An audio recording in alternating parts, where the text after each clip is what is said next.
معزز سامعین و ناظرین، السلام علیکم ورحمۃ اللہ وبرکاتہ۔ آج ہم سورہ النساء کی آیت نمبر 19 سے 28 تک کا مطالعہ کریں گے۔ سب سے پہلے تلاوت کلام پاک۔ اعوذ باللہ من الشیطان الرجیم، بسم اللہ الرحمن الرحیم۔ یا ایھا الذین آمنوا لا یحل لکم ان تارثوا النساء کرہا ولا تعضلوہن لتذہبوا ببعض ما آتیتموہن الا ان یاتین بفاحشۃ مبینۃ وعاشروہن بالمعروف وإن کرہتموہن فعسیٰ ان تکرہوا شیئا ویجعل اللہ فیہ خیرا کثیرا وإن أردتم استبدال زوج مکان زوج وآتیتم إحداہن قنطارا فلا تأخذوا منه شيئا أتأخذونه بهتانا وإثما مبینا۔ صدق اللہ العظیم۔ اب ان آیات کا ترجمہ، 19 سے 28 آیات کا ترجمہ۔ مومنو، تم کو جائز نہیں کہ زبردستی عورتوں کے وارث بن جاؤ، اور دیکھنا اس نیت سے کہ جو کچھ تم نے ان کو دیا اس میں سے کچھ لے لو۔ انہیں گھروں میں مت روک رکھنا، ہاں اگر وہ کھلے طور پر بدکاری کی مرتکب ہوں تو روکنا مناسب نہیں، اور ان کے ساتھ اچھی طرح رہو سہو۔ اگر وہ تم کو ناپسند ہوں تو عجیب نہیں کہ تم کسی چیز کو ناپسند کرو، اور اللہ اس میں بہت سی بھلائی پیدا کر دے۔ اور اگر تم ایک عورت کو چھوڑ کر دوسری عورت کرنی ہے اور پہلی عورت کو بہت سا مال دے چکے ہو تو اس میں سے کچھ مت لو، بھلا تم ناجائز طور پر اور صریح ظلم سے اپنا مال اس سے واپس لے لو گے کیا؟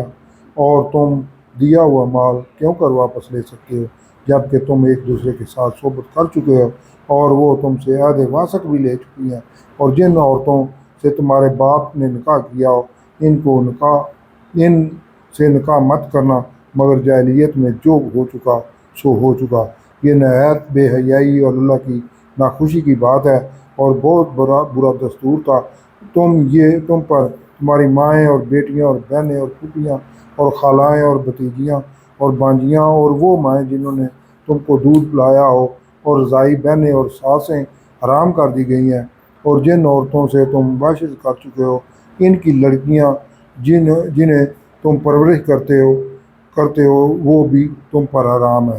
ہاں اگر ان کے ساتھ تم نے باشد نہ کی ہو تو ان کی لڑکیوں کے ساتھ نکاح کر لینے میں تم پر کچھ گناہ نہیں، اور تمہارے صلبی بیٹوں کی عورتیں بھی اور دو بہنوں کا اکٹھا کرنا بھی حرام ہے، مگر جو ہو چکا سو ہو چکا۔ بے شک اللہ بخشنے والا رحم کرنے والا ہے۔ اور شوہر والی عورتیں بھی تم پر حرام ہیں، مگر وہ جو اسیر ہو کر لونڈیوں کے طور پر تمہارے قبضے میں آ جائیں۔ یہ حکم اللہ نے تم کو لکھ دیا ہے، اور ان محرمات کے سوا اور عورتیں تم کو حلال ہیں، اس طرح سے کہ مال خرچ کر کے ان سے نکاح کرو، بشرطے کہ نکاح سے مقصود عفت قائم رکھنا ہو، نہ شہوت رانی ہو۔ تو جن عورتوں سے تم فائدہ حاصل کرو ان کا مہر جو مقرر کیا ہوا ہے ادا کر دو۔ اگر مقرر کرنے کے بعد آپس کی رضامندی سے مہر میں کمی بیشی کر لو تو تم پر کچھ گناہ نہیں ہے۔ بے شک اللہ سب کچھ جاننے والا اور حکمت والا ہے۔ اور جو شخص تم میں سے مومن آزاد عورتوں یعنی بیویوں سے نکاح کرنے کا مقدور نہ رکھے تو مومن لونڈیوں میں ہی جو تمہارے قبضے میں آ گئی ہوں نکاح کر لے، اور اللہ تمہارے ایمان کو اچھی طرح جانتا ہے۔ تم آپس میں ایک دوسرے کے ہم جنس ہو تو ان لونڈیوں کے ساتھ ان کے مالکوں سے اجازت حاصل کر کے نکاح کر لو، اور دستور کے مطابق ان کا مہر بھی ادا کر دو، بشرطے کہ عفیفہ ہوں، نہ ایسی کہ کھلم کھلا بدکاری کریں اور نہ در پردہ دوستی کرنا چاہیں۔ پھر اگر نکاح میں آ کر بدکاری کا ارتکاب کر بیٹھے تو جو سزا آزاد عورتوں یعنی بیویوں کے لیے ہے اس کی آدھی ان کو دی جائے گی۔ یہ لونڈی کے ساتھ نکاح کرنے کی اجازت اس شخص کو ہے जिसे गुनाह कर बैठने का अंदेशा हो, और अगर सब्र करो तो ये तुम्हारे लिए बहुत अच्छा है, और अल्लाह बख्शने वाला मेहरबान है। अल्लाह चाहता है कि अपनी आयतें तुमसे खोल खोल कर बयान फरमाए और तुमको अगले लोगों के तरीके बताए और तुम पर मेहरबानी करे, और अल्लाह जानने वाला और हिकमत वाला है। और अल्लाह तो चाहता है कि तुम पर मेहरबानी करे, और जो लोग अपनी ख्वाहिशों के पीछे चलते हैं वो चाहते हैं कि तुम सीधे रास्ते से भटक कर दूर जा पड़ो। अल्लाह चाहता है कि तुम पर से बोझ हल्का करे, और इंसान तबन कमज़ोर पैदा हुआ है। ये इन आयात का 19 से 28 आयात का तर्जुमा था। अब इन्हीं आयात की तफसीर हज़ूर। ये अहले ईमान को यहाँ से खिताब शुरू होता है। इस सिलसिले में ये पहला खिताब है अहले ईमान को कि ए अहले ईमान, तुम्हारे लिए ये जायज़ नहीं कि तुम औरतों को ज़बरदस्ती अपनी विरासत में ले लो, और ना ये जायज़ है कि तुम इन्हें रोके रखो यहाँ तक कि तुम इनसे दिया हुआ माल, हक, महर या किसी दूसरी सूरत में वापस ना ले लो। अगर वो शरीफ बदकारी करें तो तुम इन्हें तंग करने का हक रखते हो। दूसरी सूरत में औरतों से अच्छे तरीके से पेश आओ, अगरचे तुम इन्हें नापसंद भी करते हो सकता है कि एक चीज़ तुम्हें नापसंद हो और अल्लाह ने तुम्हारे लिए इसमें बेहतरी रखी हो।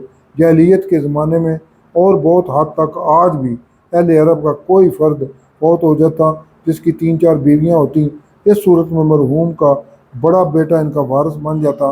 इनमें से वो किसी एक औरत का बेटा भी है होता तो बाकी इसकी सतीली माएँ हैं, और वो इनको अपने कब्ज़े में कर लेता और इनकी शादियाँ किसी दूसरी जगह करते वक्त हक महर खुद हथिया लेता।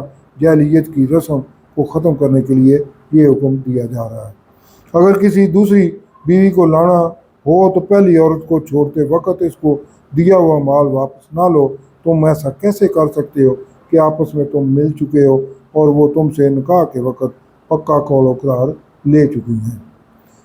और बाप की मनकुआ से निकाह मत करो, ये बड़ी बेहयाई का काम है जो अल्लाह के गज़ब का बायस है, क्योंकि तुम्हारी माएँ, बेटियाँ, बहनें, फूफियाँ, खालाएँ, भतीजियाँ, बांजियाँ, वो माएँ जो दूध पिलाएँ, दूध शरीक बहनें, सासें, बीवी की बेटियाँ जो तुम्हारे निकाह से पहले इसके पहले खामद से हैं और वो तुम्हारी गोद में पली बड़ी हों, और बहुएँ तुम पर हराम कर दी गई हैं।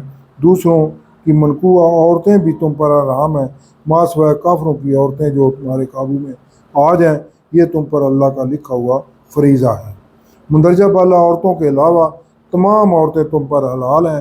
तुम हक में अदा करके इनको अपने निकाह में लाओ, ना कि महज नफसानी ख्वाहिश मिटाने के लिए बेहयाई करते फिरो। अगर तुम ख़ानदान में मौजूद शरीफ ज़ादियों और आज़ाद औरतों के हक महर अदा करने की ताकत नहीं रखते तो माशरे में मौजूद मुसलमान लौंडियों से निकाह कर लो, बशर्ते कि इनका मालिक तुम्हें ऐसा करने की इजाज़त दे दे। इस सूरत में मनकुआ लौंडी अपने पिछले मालिक की लौंडी तस्वर नहीं की जाएगी। अल्लाह के ये वाज़ेह अहकाम तुम्हारी जाहिलियत की खराबियाँ दूर करने के लिए हैं, ताकि तुम नेकोकारों का रास्ता इख्तियार करो और अल्लाह तुम पर रहमत के साथ तवज्जो फरमाए। शहवत परस्त चाहते हैं कि तुम राह हक से भटक जाओ, और अल्लाह चाहता है कि तुम पर से बोझ हल्का करे, यानी जाहिलियत में किए गए तुम्हारे गुनाह बख्श दे, क्योंकि इंसान कमज़ोर पैदा किया गया है, यानी वो अपनी ख्वाहिशात नफसानी के हाथों बेबस है। सदक़ल्लाह।